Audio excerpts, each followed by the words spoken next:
Pour ce troisième film de Masked Singer, diffusé ce vendredi 28 avril, TF1 a vu débarquer la première star internationale de la saison.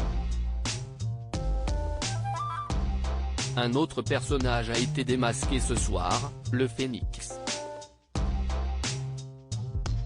Découvrez qui se cachait sous ce costume chatoyant.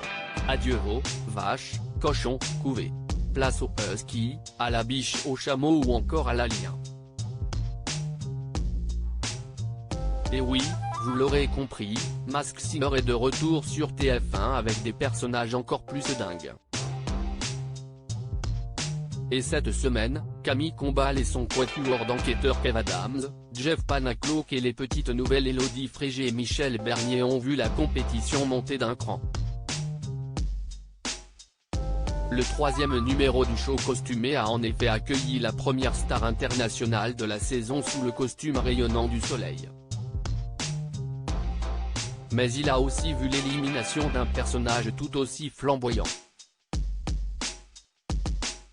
Masked Singer 5, le Phénix est la troisième personnalité démasquée. Pour rappel, cette année, 18 personnalités se cachent dans les costumes de 17 personnages. Et malheureusement, certains n'auront pas tenu plus d'un prime, à l'instar du canard, qui cachait la championne d'escrime Laura Flessel, du vautour, sous lequel était le comédien Martin Lamotte, de la chenille, qui abritait André Bouchet, plus connu sous le pseudonyme de Passepartout dans Fort Boyard, et du lama, qui accueillait le chorégraphe Jean-Marc Généreux. Pour cette troisième soirée, les fidèles du programme ont d'abord découvert la première star internationale sous le costume du soleil. Il s'agissait de Mel B, ancienne membre des Spice Girls. Un autre personnage a fait ses adieux à l'émission. En ballottage face au chameau, à la méduse et la hyène, si est-il finalement le Phénix qui n'a pas su sauver sa peau. Un personnage mythologique et énigmatique qu'avait choisi Annie Dupéret, en référence à sa carrière qui a traversé les époques, tel un phénix. Masked Singer, quels indices permettaient de reconnaître le Phénix? Outre la référence à la longévité de sa carrière à travers son costume, il était possible d'identifier Annie Dupéret sous les plumes du Phénix. Lors de la première soirée, on a ainsi appris qu'elle a pris la plume et que de nombreux lecteurs ont tourné les pages de sa vie.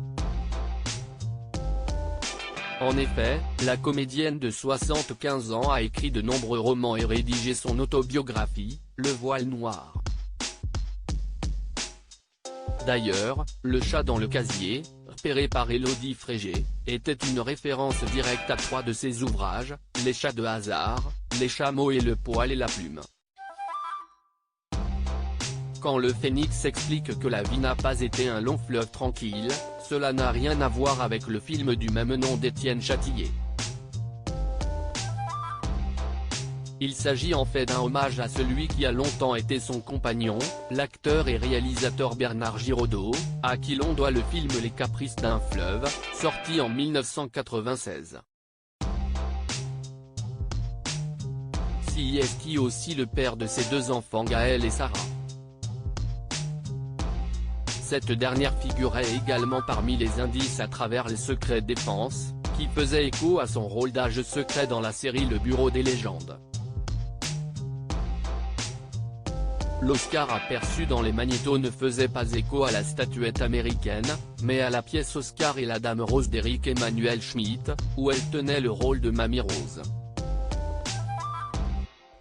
Enfin, plusieurs références à la filmographie de la comédienne ont été glissées, Al Pacino, à qui elle a donné la réplique dans le film Bobby Deerfield de Sidney Pollack en 1977, ou encore L'éléphant pour le cultissime Un éléphant, ça trompe énormément d'Yves Robert, sorti en 1976.